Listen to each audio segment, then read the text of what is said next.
想象一下哦，有一家超级跨国企业，它在自己的发源地彻底破产倒闭，甚至实体总部还被大火烧毁。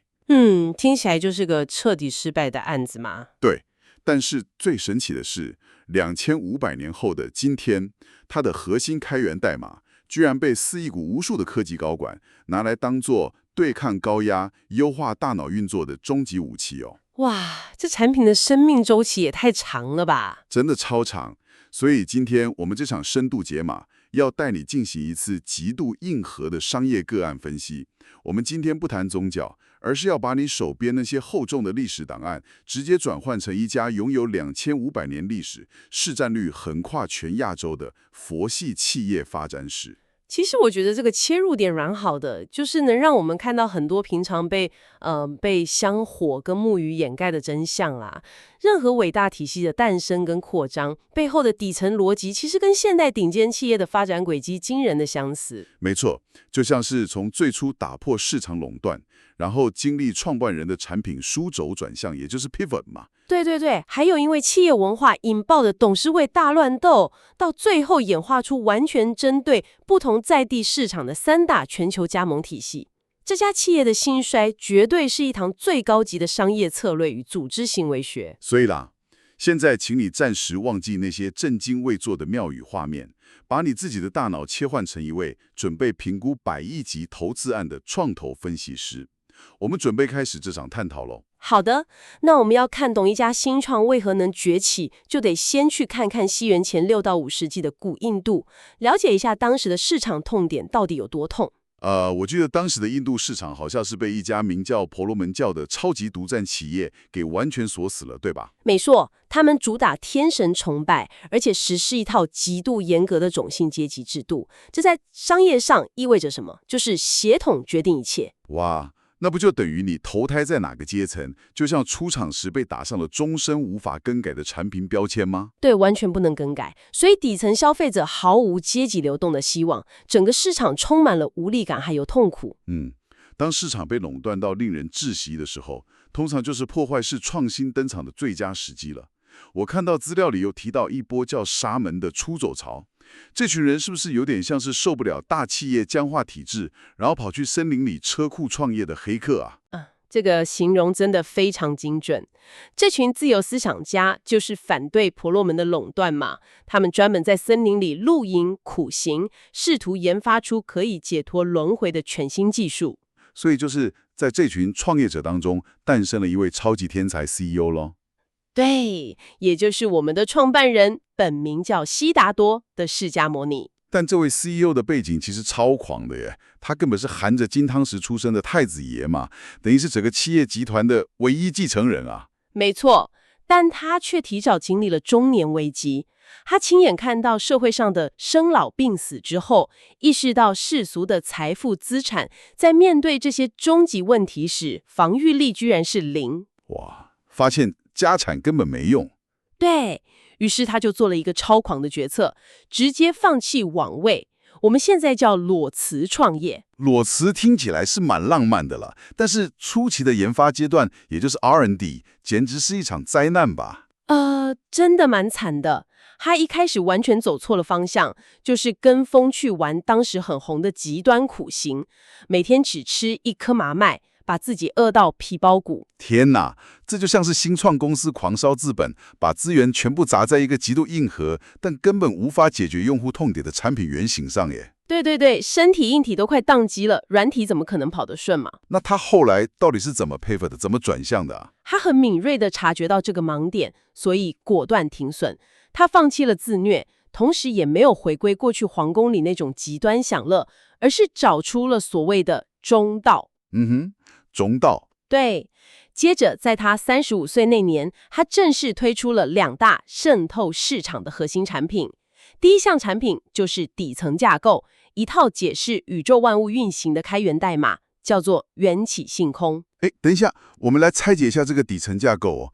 为什么缘起性空这套代码能打破婆罗门教的垄断啊？这个很关键哦，因为婆罗门教卖的是宿命论，他们说你的阶级是神注定的实体，但是缘起性空告诉消费者，这世界上没有任何事物是永恒不变的独立实体。哦，也就是说，一切都是条件的组合，这就是缘起嘛。没错，既然一切都是条件组合，这就代表一切都可以被改变，这就是性空。这直接摧毁了阶级制度的合法性，把命运的控制权重新还给了消费者。哇塞，这等于是把原本封闭的系统直接开源了耶。那它的第二个核心产品，四圣谛呢？如果缘起性空是底层架构，那四圣谛也就是苦集灭道，这就是针对用户痛点的终极解决方案了。这是一套极度严谨的医疗基础方间。哦，怎么个医疗法？苦就是确诊人生充满烦恼的这个病症，集就是找出病因，也就是我们人类大脑里的贪嗔痴。懂了，先诊断再找病因。对，那灭呢，就是宣导这个病理状态其实是可以被治愈的。最后的道，则是提供一套具体的治疗疗程跟 SOP。哇，底层逻辑加上具体解决方案，难怪这家公司后来能迅速壮大。但是呢，我们知道任何高速成长的企业，一旦创办人不在了，通常就会面临巨大的内部动荡嘛。真的是这样。果不其然，在创办人过世大约100年后，这家百大企业迎来了著名的根本分裂。这应该是商业史上非常经典的董事会路线之争了吧？对，随着公司版图扩张，东西方分公司的员工文化开始出现了严重的分歧。当时的导火线分成2条线，东方的年轻员工提出了时事非法，然后有一位名叫大天的高阶主管提出了大天武士。我仔细看了那个时事非法，我真的是满头问号。他们争取的放宽规定居然是能不能存盐巴，能不能喝没有去脂的牛奶，还有能不能收信徒赞助的钱。听起来很微不足道，对吧？对啊，为了能不能喝牛奶吵到公司拆伙，这听起来很像现代企业在吵说远距办公要不要打卡，或者上班能不能穿拖鞋这种芝麻绿豆大的事。表面上看起来是芝麻绿豆啦，但你如果回归到组织权力结构来看，这其实是法条主义跟务实主义的正面对决。哦，怎么说？西方元老级的董事们就认为，创办人当年怎么规定，我们就得一字不漏的遵守。他们觉得这叫维持品牌纯粹性。但东方员工面对的是不断变化的新市场，他们需要弹性啊。原来如此，那个高管提出的大天武士是不是更致命啊？绝对致命。大天武士直接挑战了公司的资深员工，也就是那些被神格化的阿罗汉的权威。大天质疑说，这些资深前辈其实还是会有无稽诱惑，甚至做梦的时候，并不如大家想象的那么完美无缺了。哇，这等于是指着董事会大佬的意思说，你们的绩效评估有灌水嫌疑，别再拿创办人的光环压我们了。这谈判不破裂才怪吧？请你想想，你现在的公司高层是不是也常为了死守旧规矩，跟第一线的业务吵翻天？没错，所以最终谈判破裂，公司正式一分为二。坚持传统戒律的保守派成为了上座部，而主张弹性开明的革新派则成为了大众部。不过，这次分裂看似是危机，却意外开启了这家企业走向全球、发展出不同加盟体系的契机，对吧？对，这就带我们进入最精彩的环节了。这一家企业后来演化出3大全球加盟体系。那我们现在就来一一开箱这3大体系。首先是第一家，发展到斯里兰卡、缅甸、泰国等地的南传佛教。这家店根本是原汁原味经典创始店耶。他们的策略就是极度坚持原厂设定，为了确保技术不变形，内部训练手册至今还坚持使用最原始的巴利语。哇，连语言都不改。对，员工还必须严格遵守佛陀时代的规矩，例如托钵乞食、过午不食。他们的最高 KPI 是成为阿罗汉。成为阿罗汉是什么意思？也就是透过极致的内观，彻底斩断烦恼，从轮回这家永无止境的血汗工厂准时打卡退休。哦，准时退休听起来超棒的。不过说到这里，我要帮他们澄清一个坊间常见的误解哦。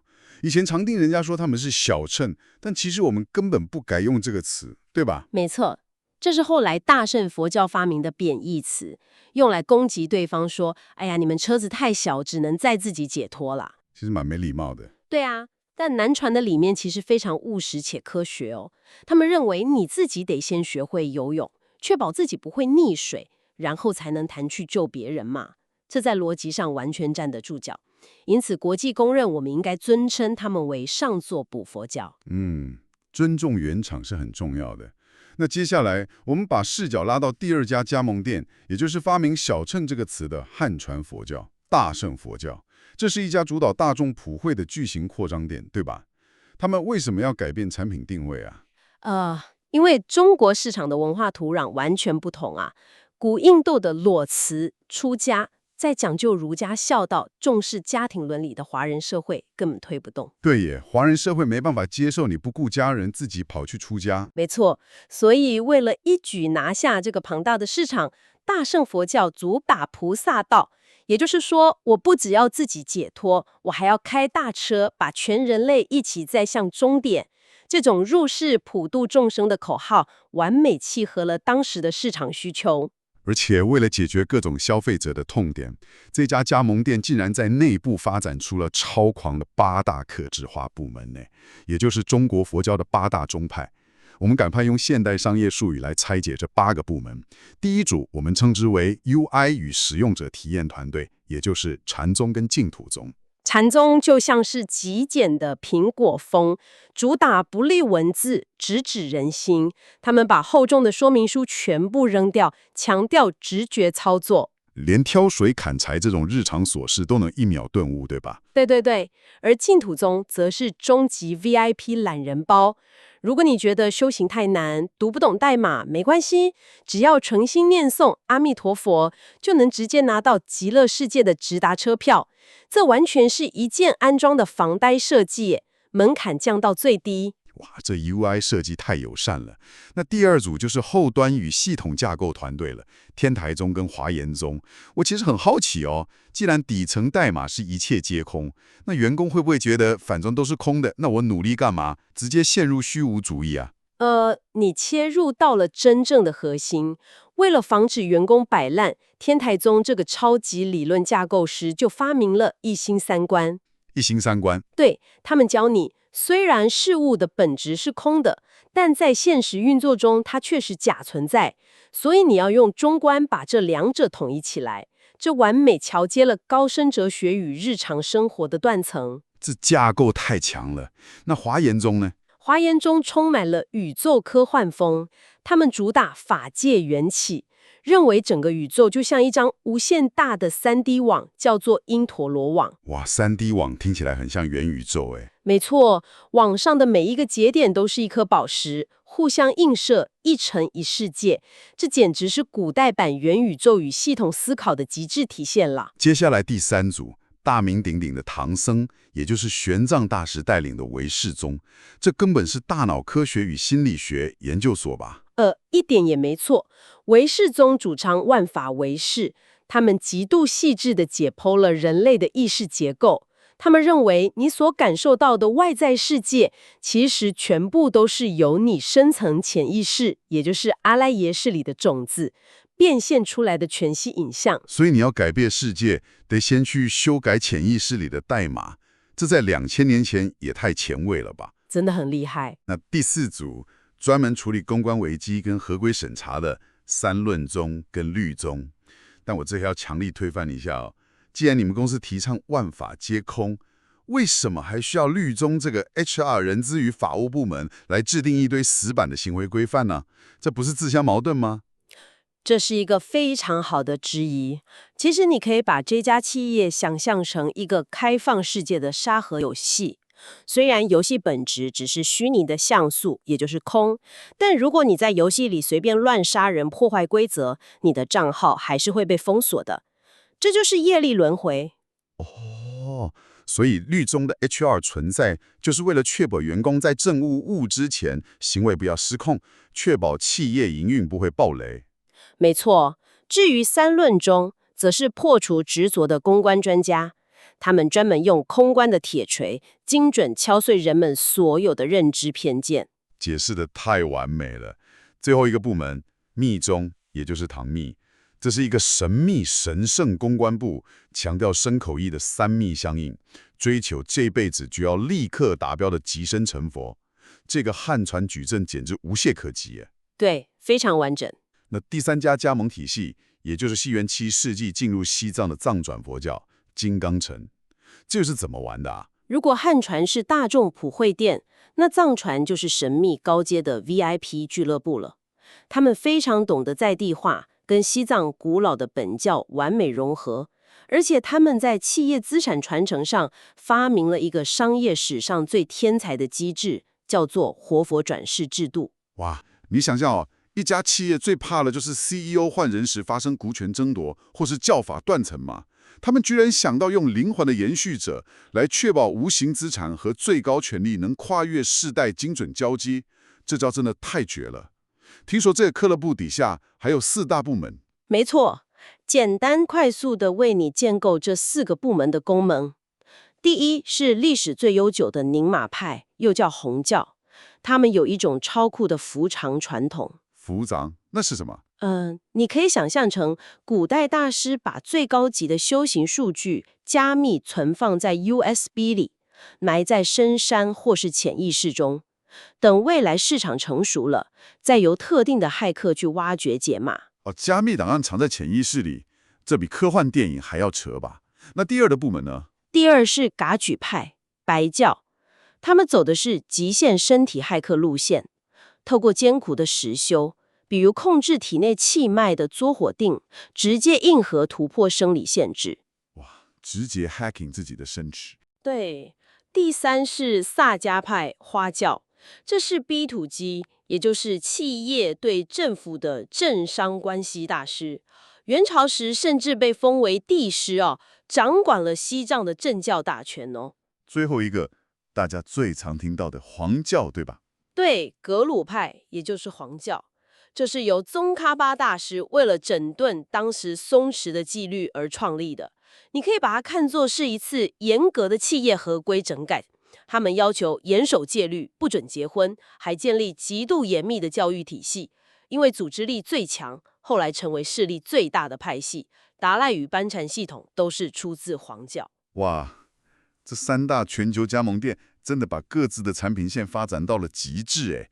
但这就让我想到一个很残酷的问题哦，加盟店在全球赚得盆满钵满，那印度的总公司呢？这就是这份商业个案最令人唏嘘的一页了。